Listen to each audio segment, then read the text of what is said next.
friends, myself Dr. Jaswinder Kaur, the senior Ayurvedic gynae consultant. Today I will enlighten all the possible causes of infertility, may it be male infertility or female infertility. Most of the times in our society the female is said to be responsible for the infertility, but ऐसा नहीं है. अगर हम graphically देखें तो लगभग 30 से 40%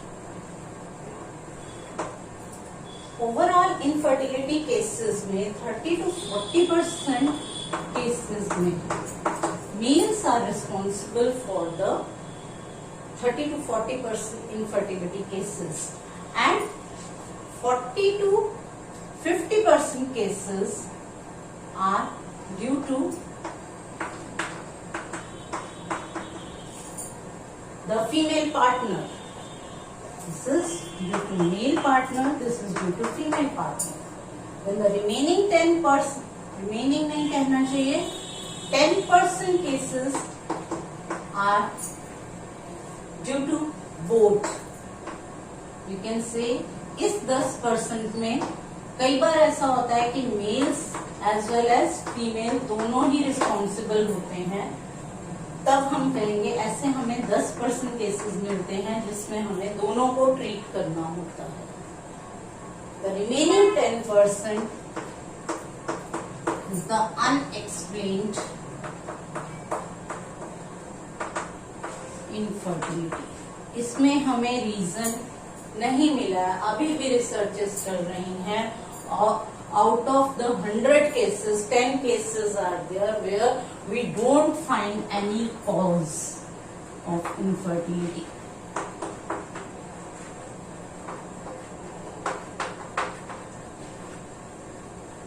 अब मैं बात करती हूँ कि इनफर्टिलिटी क्यों होती है, कोई कपल इनफर्टाइल क्यों है और दूसरा कपल फर्टाइल क्यों है. इनफर्टिलिटी क्या है? 1 साल या 1 साल से ज्यादा अनप्रोटेक्टेड कोइटस के बाद भी अगर कंसेप्शन नहीं हो रही तो उसे हम इनफर्टिलिटी कहते हैं. नौ, क्या ऐसे कारण हैं जिसकी वजह से कोई कपल फर्टाइल नहीं होता? तो पहले तो हम ये समझते हैं कि फर्टिलिटी होने के लिए क्या क्या चीजें, क्या क्या फैक्टर्स रिस्पॉन्सिबल हैं किसी कपल को फर्टाइल बनाने के लिए. This is the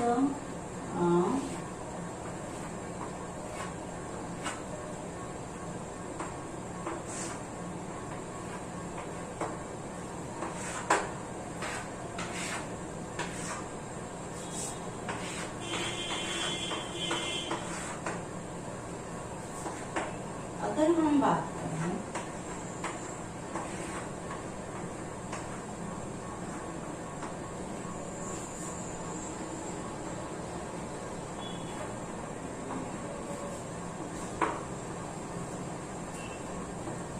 this is the uterine cavity. ये माइलोमेट्रियम है, ये एंडोमेट्रियम है. यूट्रस की wall, this is uterus. Uterine cavity या यूट्रस, इसका फंडिक पार्ट है. फेलोपियन ट्यूब्स हैं और यहाँ जो है फेम्ब्रियल एंड पे ओवरीज पड़ी हैं दोनों तरफ.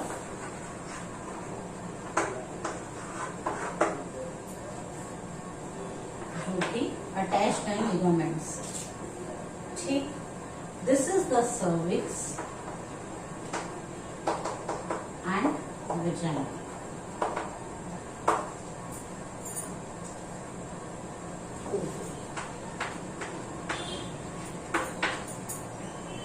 अब क्या फैक्टर्स हैं, क्या रीजन है? सबसे पहले अगर हम बात करें तो स्पर्म्स फर्टाइल कैसे होता है? स्पर्म और ओवम के मिलने से जाइगोट बनता है, एम्ब्रियो बनता है, जिससे फिर फीटस की डेवलपमेंट होती है। तो दिस स्पर्म, जिसे कि हम मेल बीज, पुम बीज, पुरुष का बीज कहते हैं, और यहाँ ओवरी से बनने वाला एग, इन दोनों का जो है फर्टिलाइजेशन होना है। तो what is the process here? सबसे पहले तो इस स्पर्म का क्वांटिटी वाइज और क्वालिटी वाइज हेल्दी होना बहुत जरूरी है। क्वांटिटी और क्वालिटी वाइज इस स्पर्म का हेल्दी होना बहुत जरूरी है। Healthy sperm, first is the healthy sperm. Second अगर मैं बात करूं, स्पर्म अब हेल्दी है। सेकेंड इज ये स्पर्म, इस स्पर्म का हायर वेजाइना में डिपोजिशन होना। तो sperm has to be deposited high up in the vagina.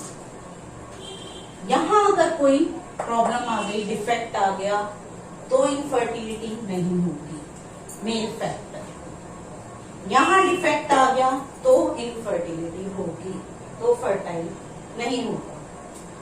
Then cervix, यहाँ वेजाइना के अंदर हो गया डिपोजिशन। अब यहाँ जो है इसकी मूवमेंट होनी है, it has to be motile. यहाँ इसकी मूवमेंट होनी है, जो यहाँ पे सर्विक्स जो है उसे रोक रहा है, अगर तो नहीं जाएगा। This is the third point, third step है, ये भी ओके होना जरूरी है।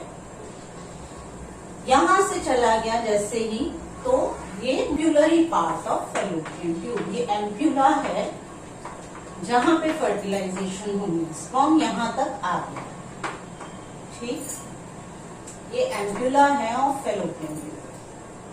फोर्थ कॉज आता है ओवरी अगर ओवम को सही से डेवलप नहीं कर रही है। यहाँ एग्स का बनना है, एग्स का बनना डिपेंड करता है हार्मोन्स पे बन रहे हैं। आपको मालूम होगा कि एट द टाइम ऑफ, बहुत से जो पेशेंट्स हैं उन्हें तो नहीं मालूम होगा, एक नॉर्मल पर्सन को नहीं मालूम होगा, at the time of birth ovary में लगभग 1 से 2 मिलियन एग्स होते हैं, जो कि प्यूबर्टी तक आते आते लाइफ में दोबारा से नहीं बनते ये एग्स। ये जो है पड़े हुए हैं, मैच्योर जरूर होते हैं एग्स हर साइकिल में, लेकिन at the time of birth जो एग्स रहते हैं वही कुछ डिग्रेड हो जाते हैं, और वही रिप्रोडक्टिव लाइफ में 40 तक के बूढ़ों में जो है हर साइकिल में डेवलप होते हैं। उनमें से एक एग जो है वो मैच्योर होता है और वही रिलीज होता है। तो प्यूबर्टी के टाइम पे ये डिग्रेडेशन होते होते हैं। प्यूबर्टी का मतलब होता है जब मेंस्ट्रुएशन स्टार्ट होती है और सेकेंडरी सेक्स चेंजेस स्टार्ट होते हैं। तो प्यूबर्टी के टाइम पे लगभग 3 से 4 लाख जो है ये ओवम रह जाते हैं, एग्स रह जाते हैं फीमेल बॉडी में। फिर वो रिप्रोडक्टिव लाइफ में जो मैं बता रही हूँ कि हर महीने कुछ एक एग्स जो हैं वो डेवलप होने की कोशिश करते हैं, लेकिन एक ही एग जो है वो मैच्योर होता है और उसी में ओव्यूलेशन होती है और वो रिलीज होता है, अपने फॉलिकल से बाहर निकलता है। तो ये तो बात हुई कि ओवरी जो एग्स जो है रिलीज कर रही है, बना रही है, मैच्योर कर रही है और उसे रिलीज कर रही है। तो यहाँ पे कोई डिफेक्ट नहीं होना चाहिए। फोर्थ पॉइंट, ओवरी ने एग रिलीज किया फिम्ब्रियल एंड पे, इसे हम कहते हैं फिम्ब्रियल एंड। ये फैलोपियन ट्यूब के फिम्ब्रियल एंड पे इसने इसे पकड़ के यहाँ तक लेके जा रहा है।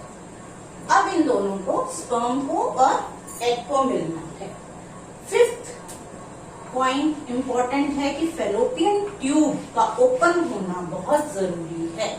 अगर फैलोपियन ट्यूब में जो है ब्लॉकेज है तो ये ओवम आगे नहीं जा पाएगा।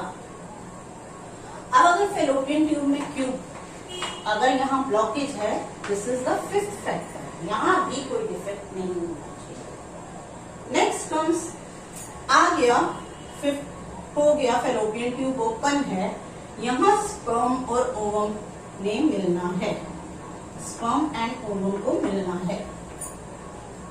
ये पेनिट्रेट करता है ओवम की वॉल को, स्पर्म जो है पेनिट्रेट करता है ओवम की वॉल को, ये पेनिट्रेशन में भी प्रॉब्लम आ सकती है, तो यहाँ भी डिफेक्ट नहीं होना चाहिए। देन कम्स पेनिट्रेशन भी हो गई, एम्ब्रियो जाइगोट बन गया, ब्लास्टोसिस्ट बन गया, ब्लास्टुला बना, एम्ब्रियो जो है अब इसको यहाँ आके, यहाँ ये जो एंडोमेट्रियम वाला पार्ट है, दिस इज कॉल्ड एंडोमेट्रियम, और ये जो है मस्कुलर पार्ट है, दिस इज मायोमेट्रियम। ये जो एंडोमेट्रियम है, it should also be receptive to implant this zygote और एम्ब्रियो। यहाँ पे इसको जो है, इस पार्ट को, एंडोमेट्रियम को इतने अच्छे से हेल्दी होना चाहिए और रिसेप्टिव होना चाहिए कि ये ऐसा नहीं कि थिन एंडोमेट्रियम रहेगी, पतली सी एंडोमेट्रियम है तो वहां पे वो जो है रुक नहीं सके। तो जो यहाँ पे जो जमीन है बीज को रोकने के लिए, जो जमीन है वो भी हेल्दी होनी चाहिए। तो this is the 7th place जहां पे डिफेक्ट नहीं होना चाहिए। देन ये सब कुछ ठीक है, सब कुछ ठीक है, आपने जो है मेल को भी जो है ट्रीटमेंट कर दिया, अगर कोई डिफेक्ट मिलता है, सेकेंड पार्ट यहाँ पे भी ठीक कर दिया, यहाँ भी ठीक कर दिया, ये सब पार्ट्स आपने ठीक कर दिए, यहाँ आपने यहाँ भी दे दिया, एंडोमेट्रियम भी ठीक कर दी। उसके बाद भी at last most important one is binding of this embryo with the endometrial wall. ये बाइंड करता है, कुछ एक प्रोटीन्स और केमिकल्स होते हैं जो इसकी बाइंडिंग में हेल्प करते हैं, तो उसकी भी कमी नहीं होनी चाहिए। तो ये 8 जगहें ऐसी हैं जहां पे हमें वर्कआउट करना होता है कि कहाँ कारण है इनफर्टिलिटी का, उसे पकड़ना भी है और उसकी ट्रीटमेंट भी करनी है डॉक्टर को। अब हम देखते हैं कि इन पॉइंट्स में कहाँ कहाँ डिफेक्ट आ सकता है। तो हमने बताया क्यों आएगा वहां डिफेक्ट। सबसे पहली चीज है sperm. First one is healthy sperm होना चाहिए, क्वांटिटी वाइज भी और क्वालिटी वाइज भी। तो ऐसे कौन से कॉजेज हैं, ऐसे कौन से कॉजेज हैं जो फर्स्ट प्लेस पे ही डिफेक्ट उत्पन्न कर सकते हैं, स्पर्म्स ठीक बन ही नहीं रहे, डिफेक्टिव स्पर्मेटोजेनेसिस।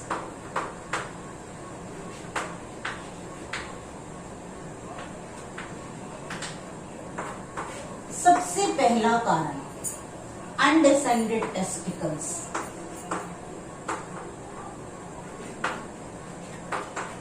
टेस्टिकल्स डिसेंड ही नहीं हुई। सेकेंड कारण वेरिकोसील, हाइड्रोसील,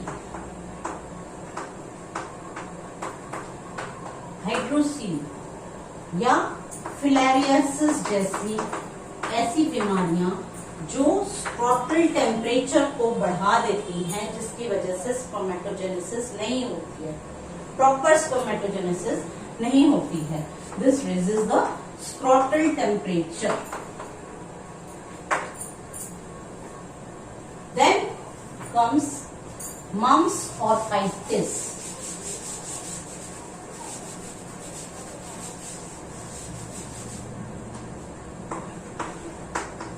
मम्स ऑर्काइटिस या कोई भी स्क्रॉटल इन्फेक्शन या टेस्टिकुलर इन्फेक्शन, स्क्रॉटल और टेस्टिकुलर इन्फेक्शन किसी तरह का हो जाए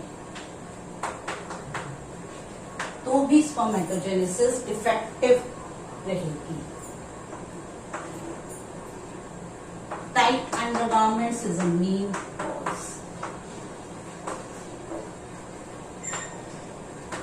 या हॉट टेम्परेचर पे आप वर्क कर रहे हैं, फॉर एग्जाम्पल ड्राइवर्स हैं, या मिल्स में, फैक्ट्रीज में जो हैं बस ड्राइवर्स हो गए, मिल्स में, स्टील मिल में बहुत ज्यादा मोल्टन मेटल जहाँ पे प्रोड्यूस हो रहा है, बहुत ज्यादा हीट का एनवायरनमेंट होता है, उन पेशेंट्स के साथ ऐसा हो सकता है। आप पॉज रूल आउट करें, ऑक्यूपेशन जरूर हिस्ट्री में पूछें कि क्या ऑक्यूपेशन है। Then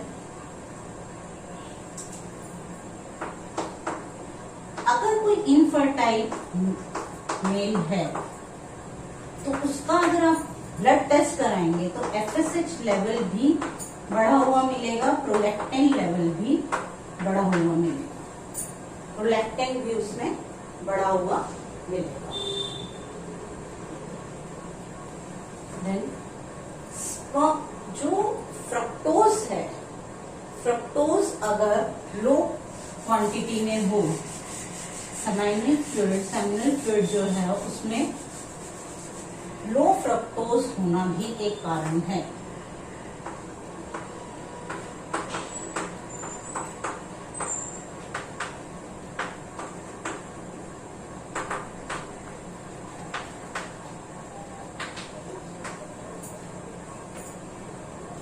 Then comes chronic infections,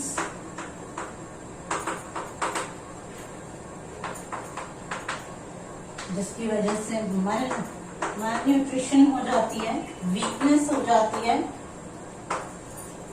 smoking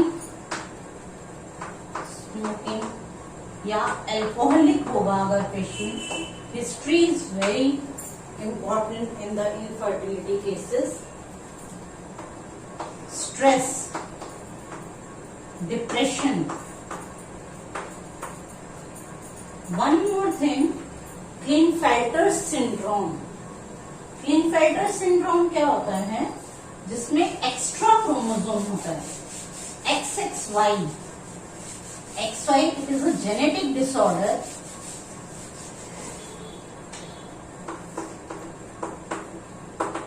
क्लिनफेल्टर्स syndrome. उसमें भी स्पर्मेटोजेनेसिस प्रॉपर नहीं होती है। XXY this is a genetic disorder but not inherited.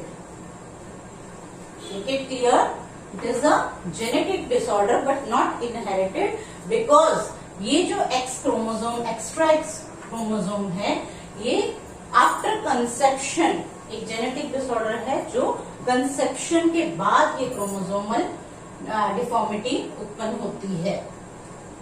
तो ऐसे केसेस में भी डिफेक्टिव स्पर्मेटोजेनेसिस रहती है। देन कम्स रेडिएशन थेरेपी हुई होगा, या कोई साइटोटॉक्सिक ड्रग्स लेता हूं, किसी तरह की भी साइटोटॉक्सिक ड्रग्स जैसे कि सिमेटिडीन, नाइट्रोफ्यूरेंटॉइन या एंटी हाइपरटेंसिव ड्रग्स भी कई बार जो है बहुत ज्यादा लेने से, बीटा ब्लॉकर्स लेने से, anti convulsants and anti depressant drugs, ये सब ड्रग्स जो हैं वो डिफेक्टिव स्पर्मेटोजेनेसिस का कॉज है। नाउ पहले फैक्टर पे, इन चीजों पे हमें ध्यान देना है। सेकेंडली कि high of deposition in the vagina, वो कैसे होगा, वहां क्या डिफेक्ट हो सकता है? कहीं ऑब्स्ट्रक्शन हो सकती है, मेल रिप्रोडक्टिव सिस्टम में वास डिफरेंस है, ऑब्स्ट्रक्शन हो सकती है, डिफेक्टिव स्पर्मेटोजेनेसिस नहीं। अब हम सेकेंड पॉइंट पढ़ रहे हैं, दिस इज causes of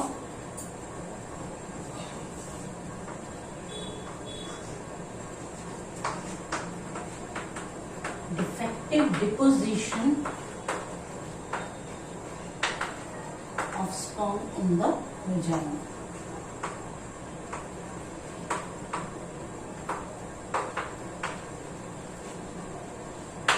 इसके क्या कारण हो सकते हैं?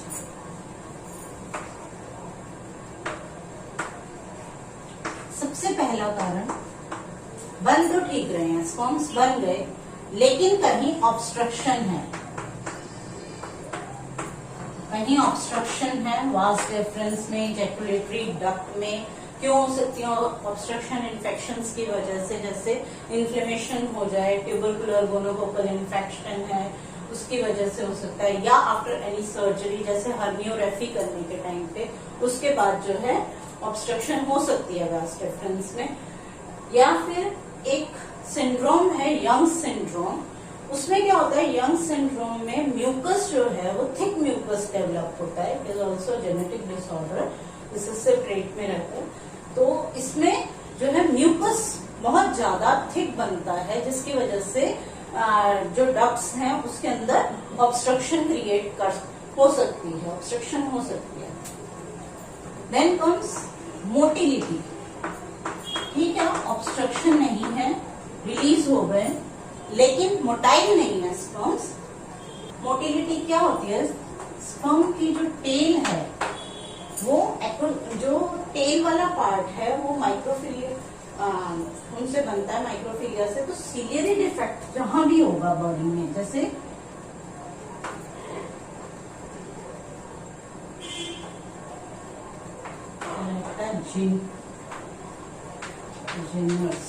कैनाटाजीनस सिंड्रोम जो है, इसके अंदर सीलिया जो है वो डिफेक्टिव होते हैं, सीलिया डिफेक्टिव होते हैं। सिंड्रोम है, ये भी जेनेटिक डिसऑर्डर है, और इसमें सीलिया जो बनते हैं बॉडी में वो डिफेक्टिव होते हैं। तो अगर ये डिफेक्टिव रहेगा तो मोटिलिटी, स्पर्म की जो टेल है वो ही मोटिलिटी प्रोवाइड करती है, तो वो डिफेक्टिव रहेगी तो मोटाइल नहीं हो पाएगा। थर्ड रीजन,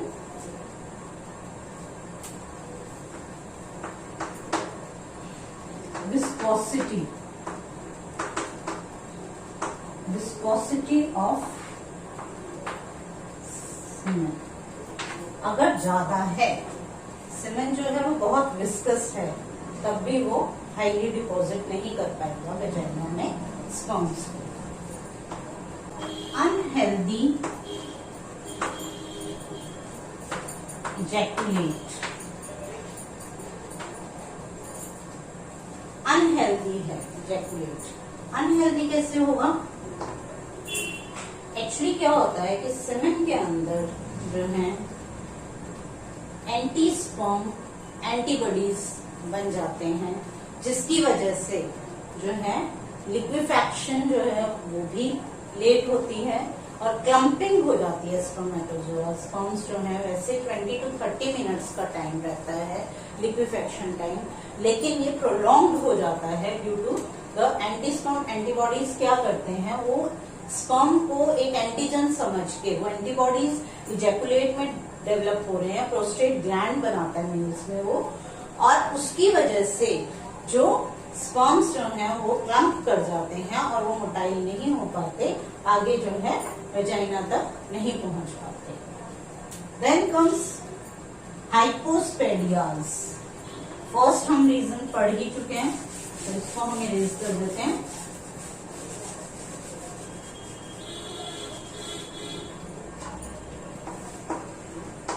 हाइपोस्पेडियाज, ओपनिंग जो है proper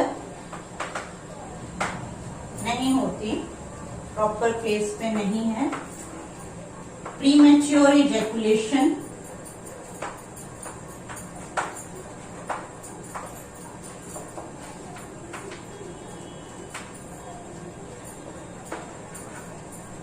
erectile dysfunction,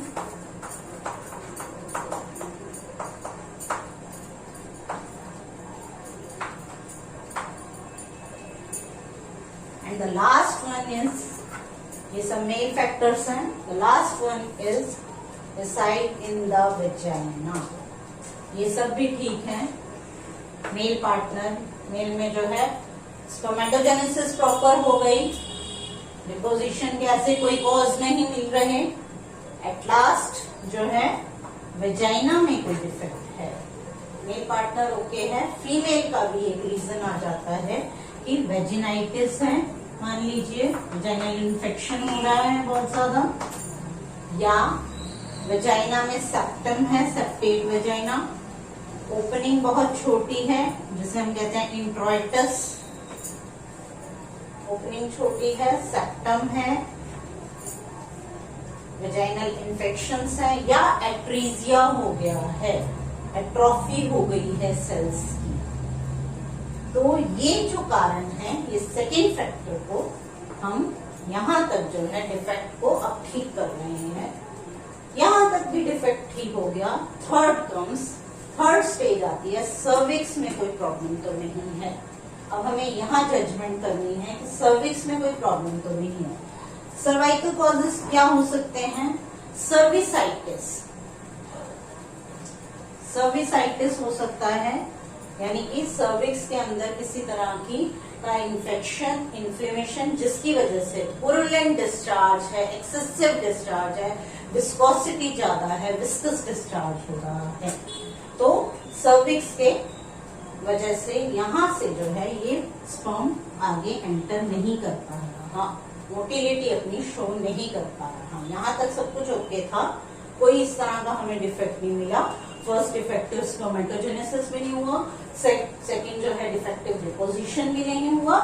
third comes cervix में अगर कोई प्रॉब्लम है, यानी सर्विसाइटिस हो सकता है, कोई इन्फेक्शन हो सकता है, या एक और कारण होता है जिसपे अभी भी रिसर्च चल रही है। एक्चुअल में क्या है कि यहाँ जो है सर्विक्स में एंटीस्पर्म एंटीबॉडीज इतनी ज्यादा मात्रा में बनते हैं जो इसको मोबिलाइज नहीं आगे करने देते हैं। वो एंटीबॉडीज इमीडिएटली आके उसे पकड़ लेते हैं स्पर्म को और आगे नहीं जाने देते। कितने स्पर्म्स आते हैं, लेकिन एक ही स्पर्म की रिक्वायरमेंट है। लेकिन यहाँ पे जो है ये नेचुरली भी कुछ जो है प्रोसेस ऐसा है कि यहाँ पे जो है स्पर्म को आगे नहीं जाने दिया जाता। देन कम्स, यहां तक हो गया, स्पर्म चला गया। अब यहाँ स्पर्म आ गया, ये भी ओके है, कोई सर्विसाइटिस नहीं है, कोई किसी तरह का डिस्चार्ज नहीं है, कोई विस्कोसिटी नहीं है, सब ओके है। अब जो है यहाँ पहुंच गया स्पर्म। अब हम आते हैं फोर्थ स्टेज पे।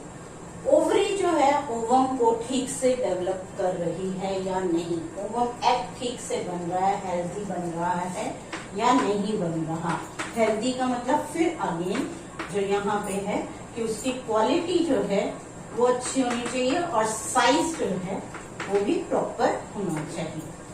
ठीक है, रप्चर करने से पहले 18 से 20 mm का साइज मैच्योर एग का हो जाता है जो अपने फॉलिकल से बाहर निकलता है और ओव्यूलेशन होती है। ये एक बहुत ज्यादा वास्ट टॉपिक है। ये हार्मोनल जो हम कहते हैं ना, हार्मोनल इम्बैलेंस हो गया, इस वजह से इनफर्टिलिटी हो रही है, या पीरियड्स ठीक नहीं हो रहे, हार्मोन्स जहाँ भी हैं, ये हार्मोन्स जो है यहाँ पे काम करते हैं। इसके लिए मैंने एक नेक्स्ट वीडियो अलग से बनाऊंगी क्योंकि इट इज वास्ट टॉपिक, जिसमें कि हम हाइपोथैलेमस पिट्यूटरी ओवेरियन एक्सिस को पढ़ेंगे और कौन कौन से हार्मोन्स जो हैं फॉलिकल की डेवलपमेंट में, मैच्योरेशन में एग की और ओव्यूलेशन में काम करते हैं। इसको एक सेपरेट टॉपिक की तरह हम पढ़ेंगे। Then comes fallopian tube. यहाँ चलिए सब कुछ ओके हो गया, एग्स ठीक बने, ओव्यूलेशन भी हो गई। ओव्यूलेशन होने के बाद फैलोपियन ट्यूब में क्या डिफेक्ट आ सकता है? फैलोपियन ट्यूब ब्लॉक हो सकती है। उसके क्या क्या कॉजेस हैं? तो फैलोपियन ट्यूब में इन्फ्लेमेशन हो सकती है, जिसे कि हम सैल्पिंजाइटिस कहते हैं। इन्फेक्शन अगर हो जाता है फैलोपियन ट्यूब में तो इन्फ्लेमेशन हो जाती है, इतनी इन्फ्लेमेशन हो जाती है कि अंदर की वॉल्स जो है वो सोलन हो जाती हैं और रास्ता ब्लॉक कर देती हैं। यहाँ स्वेलिंग इतनी ज्यादा आ जाती है कि रास्ता ब्लॉक हो सकता है। या एडहेशंस डेवलप हो जाती हैं, यहाँ पे दोनों तरफ एडहेशंस डेवलप हो जाती हैं। ट्यूबरकुलर इन्फेक्शन में मोस्टली ऐसा होता है कि दोनों जो है चिपक जाती हैं, दोनों वॉल्स जो है वो चिपक जाती हैं और ट्यूबरकुलर इन्फेक्शन अगर हो जाए। या फिर फैलोपियन ट्यूब में स्पाज्म हो सकता है, स्पाज्म की वजह से ये जो है बिल्कुल कंस्ट्रिक्ट हो जाती हैं, जिसकी वजह से ओवम आगे नहीं जा पाता। अब जो है मान लीजिए फिफ्थ स्टेप भी हमने उसके भी कॉजेस पढ़ लिए कि क्या कॉजेस हैं।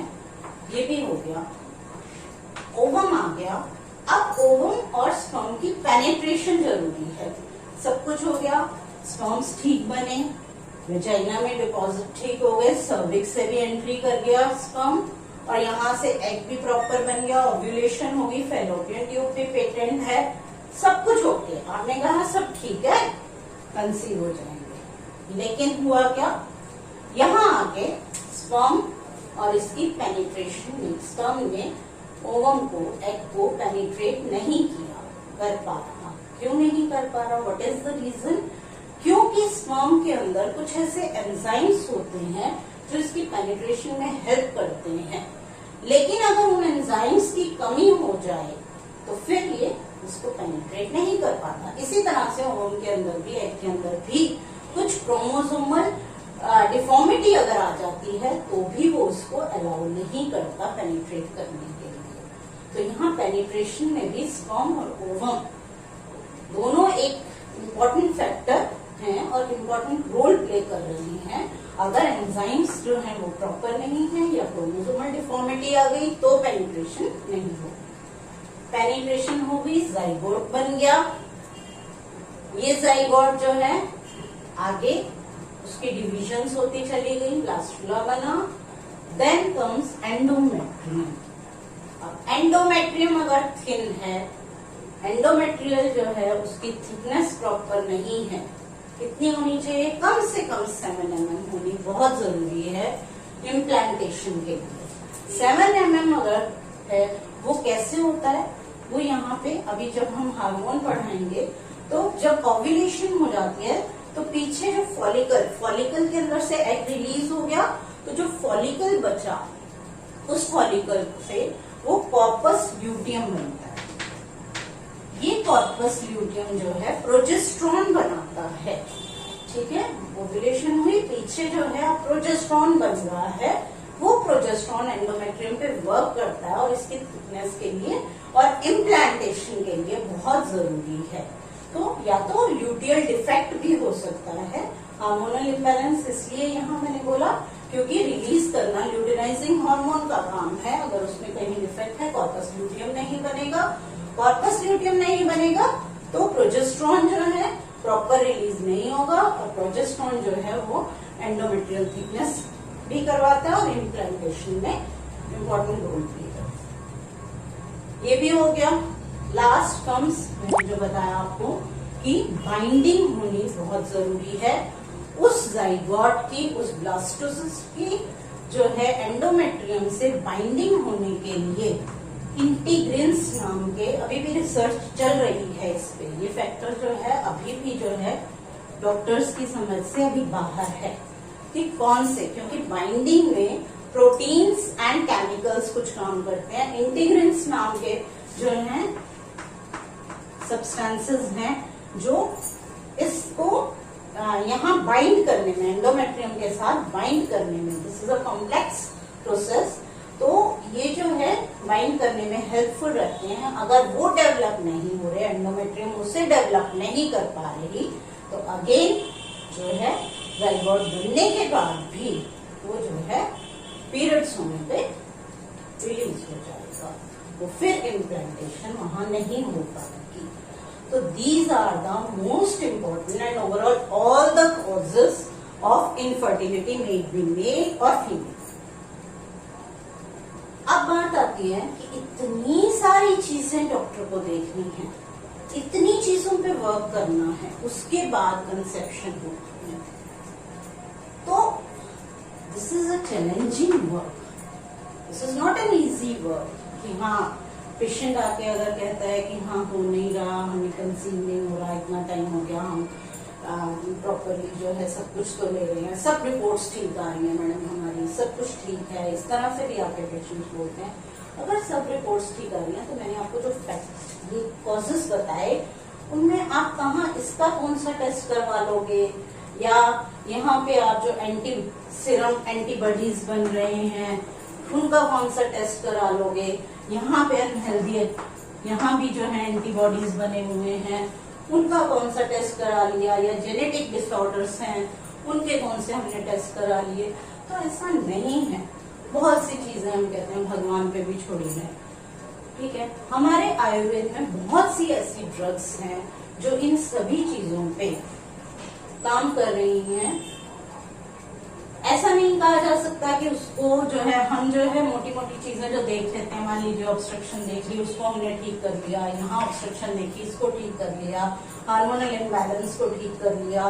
लेकिन छोटे छोटे ऐसे फैक्टर्स हैं जहाँ न्यूट्रिशनल कुछ है या कोई कॉज ऐसा मिल रहा है हिस्ट्री में, उसमें भी हम जो है प्रिकॉशनरी या प्रिवेंटिव बोल देते हैं कि आप ये फैक्ट्री का काम छोड़ दीजिए, बस ड्राइविंग कर रहे हैं वो छोड़ दीजिए, स्मोकिंग छोड़ दीजिए, अल्कोहल छोड़ दीजिए। इस तरह की जो हम बहुत सी चीजें हम कर रहे हैं, लेकिन कई जगह पे हमें नहीं मालूम कि हम किस तरह से इस चीज को मैनेज करें, इसे कैसे मैनेज करें, इसे कैसे मैनेज करें।